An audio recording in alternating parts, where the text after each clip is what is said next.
Hello again. Welcome to Dinner from the Kinding Car, episode 11. Today we're going to be making the Illinois Central's Clam Chowder Mid-America. Now, Illinois Central was known as the Mid-America route, so when they came up with their clam chowder recipe, they decided to just make it a little different, more fitting the Mid-America theme. Here's what you're going to need for this recipe. You're going to need a really large can of diced clams. This is approximately 3 pounds. It's all going to go in there. If you guys have a discount store like a Costco or a Smart and Final near you, I suggest you go there, because this is 3 pounds of diced clams and it was $10. So you're better off going there. You're also going to need some bacon.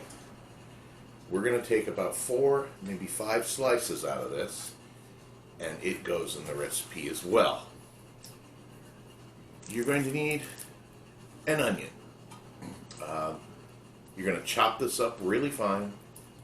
Equals about between half and half a cup. You're going to need flour. Now, I don't have the flour down here because it's up in the cabinet. And yeah, I'll get it down in a bit. You're going to need the juice from this 3-pound can of diced clams. So when you open that, don't strain it. You're going to need a cup at least of diced tomatoes. Now you're going to want to strain these when you open it. You need 1 cup, but you don't want all the juice because you'll turn the stuff red if you do. You're going to need a quart of milk. You're going to need some salt. You're going to need white pepper, and you're going to need a little thing called accent. Now, some of you may not like accent too much because it's basically monosodium glutamate, but it calls for it in this recipe, so you're going to need it. You're also going to need potatoes. You're going to need about 1 cup to 2 cups of diced tomatoes. Now, I have baby gold potatoes here. It calls for white or gold potatoes. The bag of gold was cheaper. And that's about... Oh, you're also going to need butter, which is also not out here yet. Anyway, that's it for this recipe. So we'll give it a bit, get everything out, get it all prepped, and then we'll start cooking. Oh, and for you history buffs, this is from the Illinois Central, as I said. They, in the early 1800s, 1830s, they had a very good lawyer who worked for them. He took 2 or 3 cases to the Supreme Court and won them for the Illinois Central. And these are precedents that are still used today. That lawyer's name was Abraham Lincoln. Yes, that Abraham Lincoln. Anyway, just thought you'd like the little historical tidbit. So we'll get everything chopped, prepped, ready to go, and then we'll get started. I'll see you in a bit. Hello, welcome back. Our niece Liz manning the camera. Hello. Let's get cooking. First of all, you're going to take 6 strips of bacon. You dice them up, and then you're going to pop them in a pan and fry them up real quick. Not too crisp, but you do want to fry them up a little.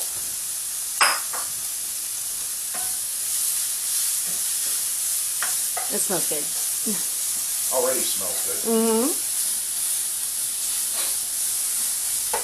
Yeah, slicing the bacon, the reason I'm tossing it around, because slicing bacon, it kind of sticks together when you slice it. So I'm kind of freeing it up. The ingredients look great. Over there. Looking stuff. Come on, you. Separate. There you go.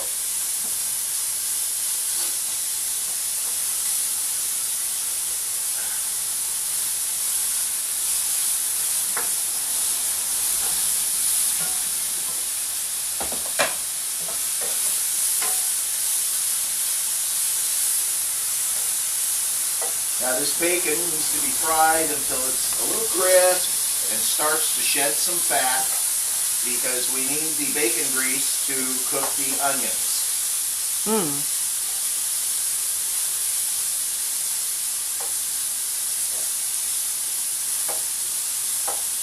Now make sure you guys have your big stock pot handy because this is what the soup is going to cook in. You just need the pan for the skillet for the bacon and the onions. Come on, separate good bacon.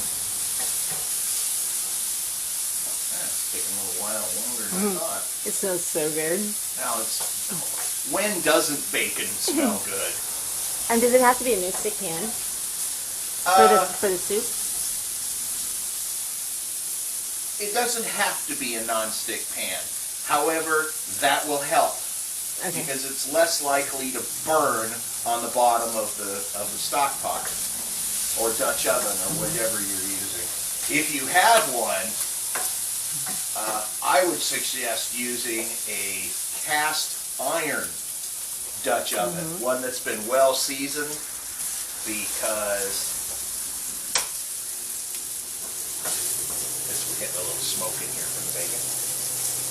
Cast iron would be terrific, but I don't happen to own one, so... Oh my gosh. No, I don't. And he's a chef. What the heck? Yeah, I know. Isn't that crazy? I don't own... The only cast iron I have is my griddle. I don't have any cast iron skillets. And Christmas is coming up. Yeah. Hey, if any of my subscribers want to send me a Christmas present, send me an email after you see this, and I'll send you my address. We get the fan club person in charge. Yep. The contact. Okay, now the bacon's all pretty fried up. If you come over here and take a look. Yeah. It's not absolutely crisp. We don't want it to be absolutely crisp. We want it to be kind of mid. So we scoop that into the pot. Trying to keep as much of the grease in the frying pan as you can, because that's going to fry up the onions. I would have thought there'd be more grease. I thought there would be too. Okay, Yeah. Here you got basically two cups of diced, really finely diced onions. You're going to pop that in the frying pan. Woo! That's onion. Boy, I've been getting some good onions lately. This is so uniform. You did it so well, like chopping it up? Yeah. Well, I have a KitchenAid chopper that I use for that. Now we're gonna have to open that window because it's getting smoky in here. And if it gets too smoky in here, the smoke alarms will go off. That would be a funny show. No, that would not be funny at all. And Yeah. this just takes a little bit. You just want to sweat these down some. I'm just going to leave these here for a second. What does sweat mean? You're going to reduce them. You sweat them down. They kind of reduce. Get a little water out of it. Everything's smaller. But you do not want them to brown too much. You still want them relatively white. Now, you could also use yellow onion with this, but I'm a much bigger fan of white onion. It's just the... Excuse me. Oh, wow, now I'm inhaling some white onion here. Me too. Wow.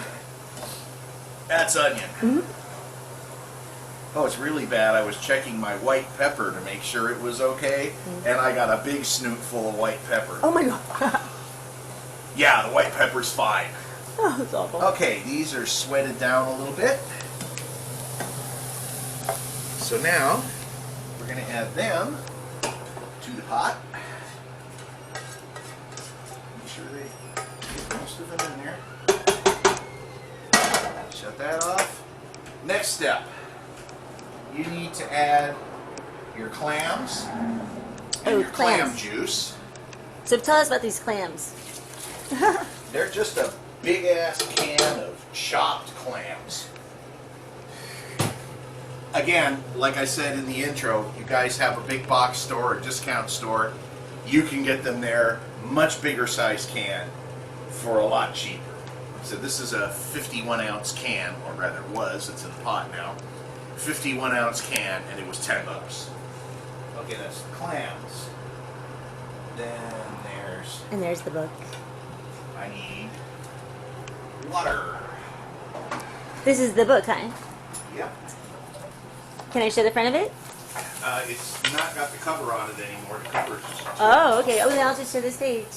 Look at this. How so cool you're is going that? to want to add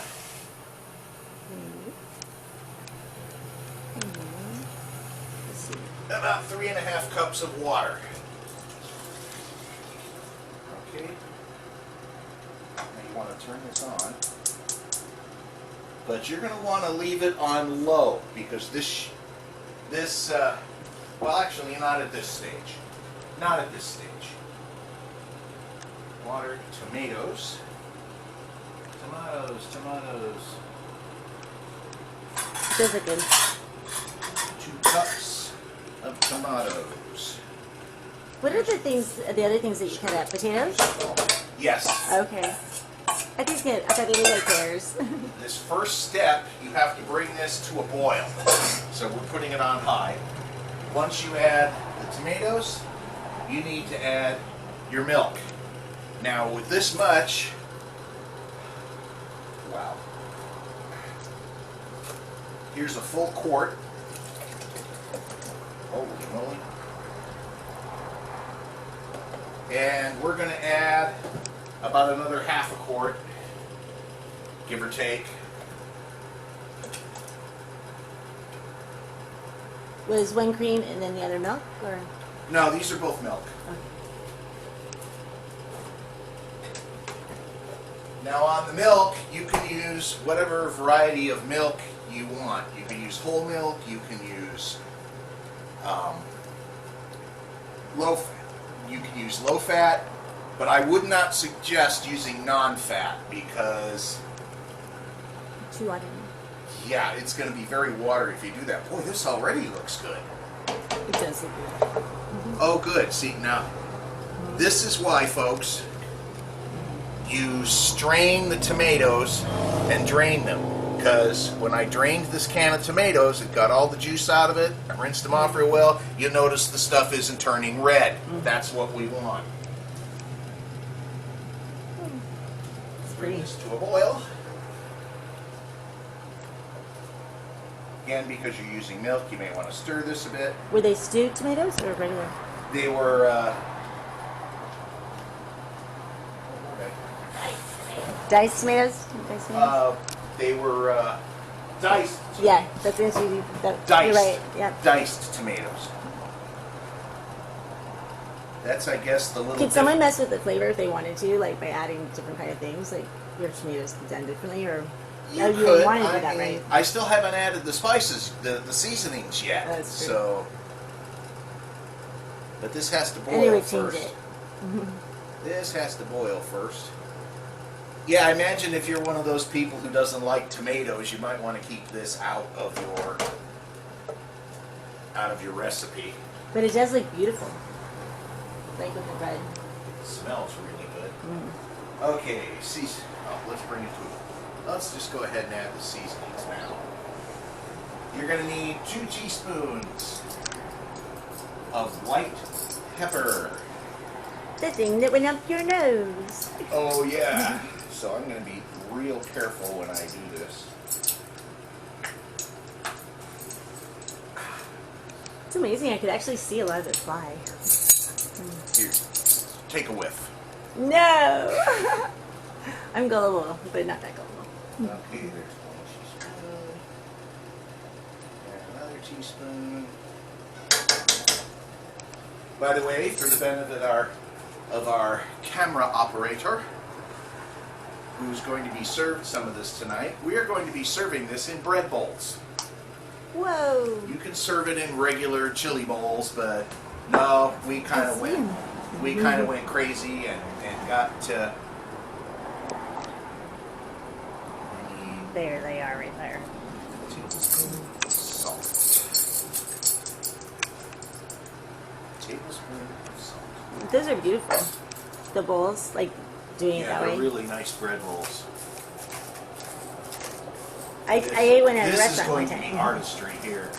Doing this without getting salt all over the table.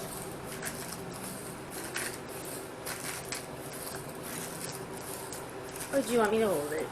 No, I'm on it. Well, It just takes a little while for this mill to crack this much salt. I don't have any loose, regular iodized right.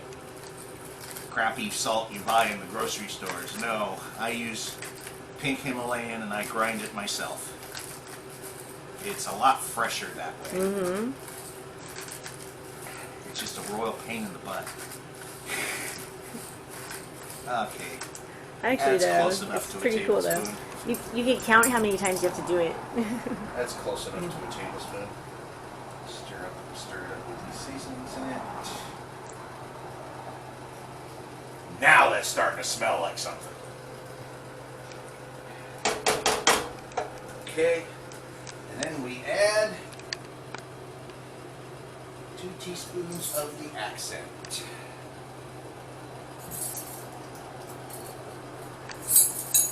What's the accent?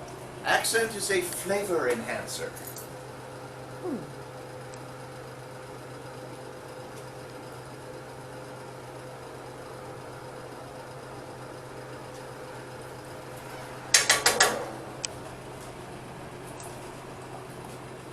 Most people, again, don't use it because a lot of people don't like monosodium glutamate, but again, this recipe calls for it. Come on, boil, baby. Is it something to avoid typically, but you could have it every once in a while or something? There are people who do not like monosodium glutamate in their foods. MSGs, there are people that don't like MSGs. Okay. It's just this. I don't normally use them either, but this recipe calls for it. God, that is starting to smell good already. Well, if you don't do it all the time, then probably pretty okay. I mean, I wouldn't put it on my cereal or anything, or on my steaks, or on my chicken. I just use it for when it's called for. Yeah, that's starting. That's nice, and I haven't even done the flour yet. Oh, I gotta get the flour down. Duh. Flour. I picture you like putting on your cereal. That was funny because I know there's flour my dad here. used to cereal. I know there's flour here. So here's the book. And By the way, this is a smart thing to do when you open a bag of flour.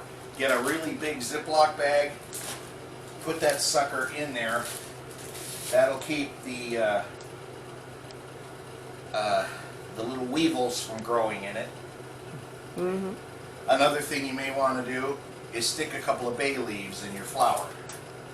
That will, again, that'll keep the weevil eggs from hatching. Does it change the flavor of the flour, or is it? No, it really doesn't good? change the flavor of the flour at Well, that's all. cool. Oh, that already smells good. I never heard that before. I gotta grab the taste. Sorry. I got to grab the taste.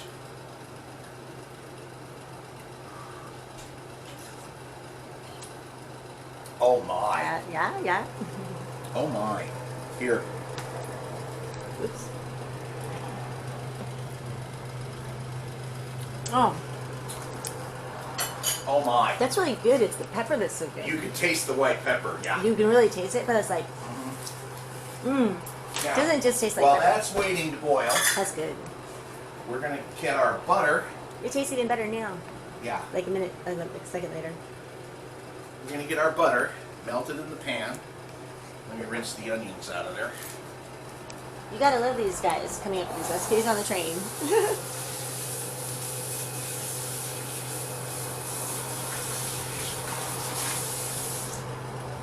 This is what it's looking like. Now what we need to do with the skillet now is we need to slice about half a stick of butter. Yeah, about 2/3 of a stick actually. If I can get it open. You know, I like using butter, but sometimes the way it's packaged is a royal pain in the butt.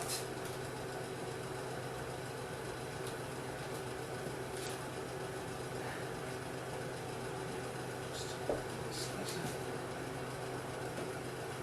Come on. You have mini donuts. Huh? You have mini donuts. Actually, those are Judy's. And Judy has mini donuts. They look good. Yeah, Judy has mini donuts. Oh, so like, is this a good recipe if you have diabetes? What? If you have diabetes, is this a good recipe? Yeah, this is an okay recipe. I mean, it's not... Do you change it at all? Oops. No. It's not exactly what I would call 100% diabetic friendly. Okay. But since I've been behaving myself all day, and we have to melt that 2/3 of a stick of butter, So you do like one less thing, you can have one more thing. and then I'm going to move the flour over here so I don't spill it all over the floor. I got to rinse this and dry it off.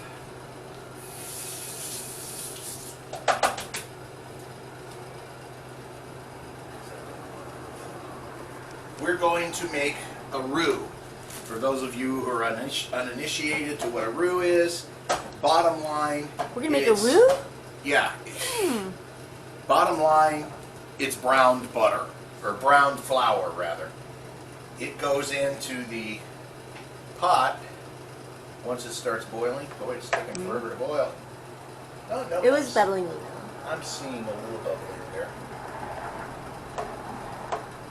I was saying Grandma died with the recipes in her head, and one of them was a roux. Yeah. Well, a simple roux is nothing more than flour that you brown in a little butter. They can get more complex than that for a thing like gumbo or any of your Cajun dishes. Liz is right. Her grandmother, my wife's mother, God rest her soul, there was a cook. Oh my gosh. Oh yeah.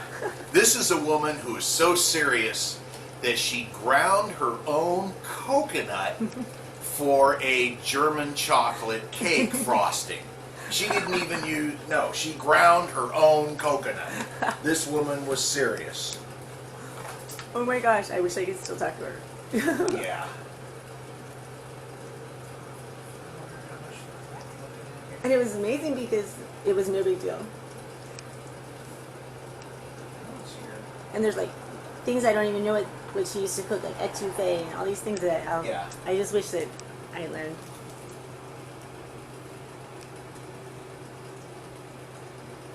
We lost you? I'm trying to see how much flour this has got. Oh. Oh, there you go, flour. Okay. There's one. Oh, that smells so good. Oops. I thought that Two. I thought roux went on the bottom of, or like when you make a stew or something. Roux is the first thing you make. But No, actually, this recipe, it goes in as a thickening agent. Oh. 3 tablespoons of flour. That looks good. And you're basically browning the flour in the butter. This will go into the soup. There, see that nice brown paste we're getting? That's the roux. That's exactly what we want to see. Turn that down so it doesn't burn. That nice pasty, buttery goodness. Okay. Oh, it's going to be still in. This thing. All right, This smells that's so ready. It's starting to boil.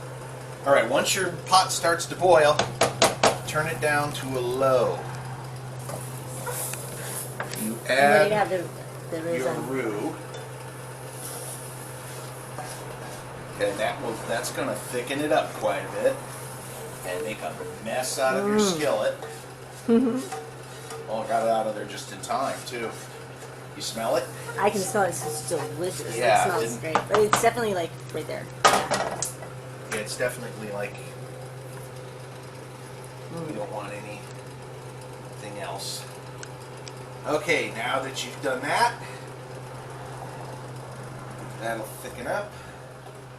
I thought roux was going to be more You like a want to potion. take your 2 cups of finely diced white or gold potatoes. You know what? Screw it. I'm adding them all. Why not? Ooh, recipe modification. Okay, then this just sits and simmers for half an hour. Occasionally you'll come back and check it to make sure it's thickening up. Wow. It smells so Does good. that smell good? The smell just changed too. Completely changed. Because of the roux and the potatoes. Yeah, the potato. Is that what it was? Yeah, the roux and the potatoes. Okay, So this good. is down at low. Let that simmer for half an hour. And then we'll come back and check it.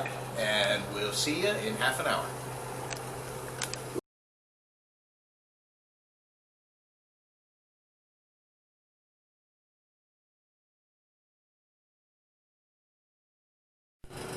Okay, we're back, and now we're going to prep the bread bowls. I need another bowl so I can put the bread stuff in the bowls. Basically, for those of you who've never used these things, you buy them, they're just basically a chunk of bread. And what's going to happen is you'll slice a little bit of the top off. Oh, that's... And then you hollow it out.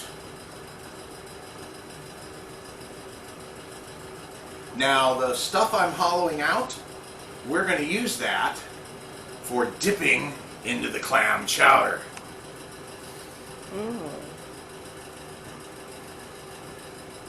You can hollow out the lid if you want, but we're probably not even going to use that. So basically, you hollow the bread out until it looks like that. Just a nice sized bowl. And boy, these are pretty fresh.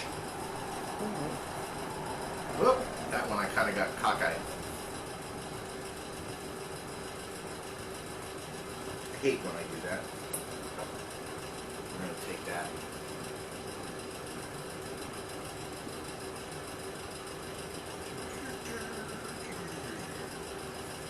And yes, I have washed my hands.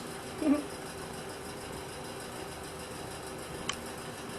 once we're ready to serve, we're going to just shred that up and put it on a plate next to the bowl. Clam chowder is just fabulous in these things. Oh.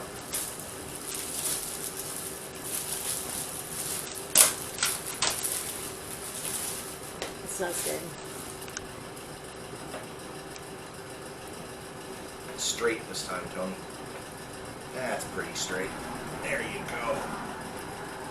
That's straight enough.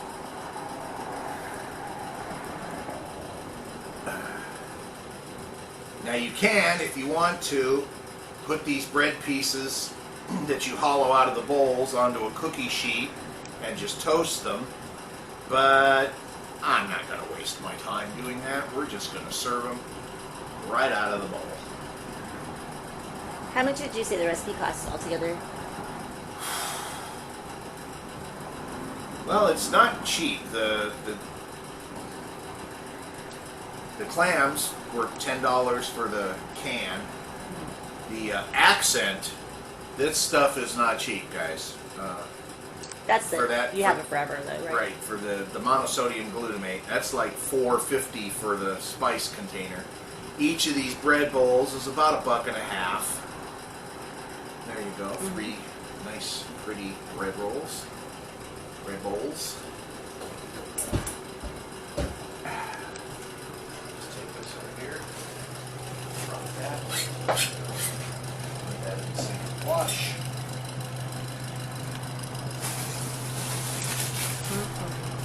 Get out the plates. So now what we're doing is we're just taking the peels that the insides of the bread bowls, and we're just chunking them up. And like I said, these will be fabulous for just dipping in the clam chowder. Now, unfortunately, before I thought about buying the bread bowls, I went and bought goldfish crackers, because really goldfish crackers do kind of go real good with clam chowder. But I bought goldfish crackers, paid a fortune for them, and now I'm not even going to use them because I'm using the bread chunks. You can eat goldfish crackers all week, all month. Yeah, I'm going to have goldfish crackers for something else. There we go. Yeah, you just put these little bread chunks in the bowl of your clam chowder and stir it up, and it'll get all nice and full of clam chowder and yummy. Okay. Alright, now let's check over at our soup, because we might be ready to go. Oh, that's ready. That's not going to get any more ready. I got to grab a spoon and taste this, because if it tastes as good as it smells, we have a real winner. Mm-hmm.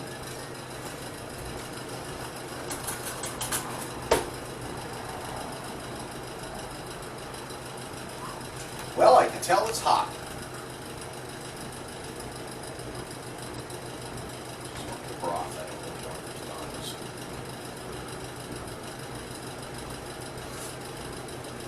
Oh man. Mm-hmm. Oh, Liz, you gotta sample this. See things. You got it? Whoa, yeah. I don't care if you drip it on the floor. We ain't gonna clean the floor anyway. Oh my god, it's good. It's hot. It's good. It's very hot. Okay, it's been about half an hour. I think it's perfect. The clam chowder is definitely cooked. This whole kitchen is starting to smell like clam chowder. And That's amazing. well, let me grab a piece of potato. Make sure they're cooked and ready to serve. Yeah. I think it's perfect. There's nothing you could add. It's perfect. Oh, they're wonderful. Okay, well, that's it, folks. If you really want to be glutton for punishment, you can watch this.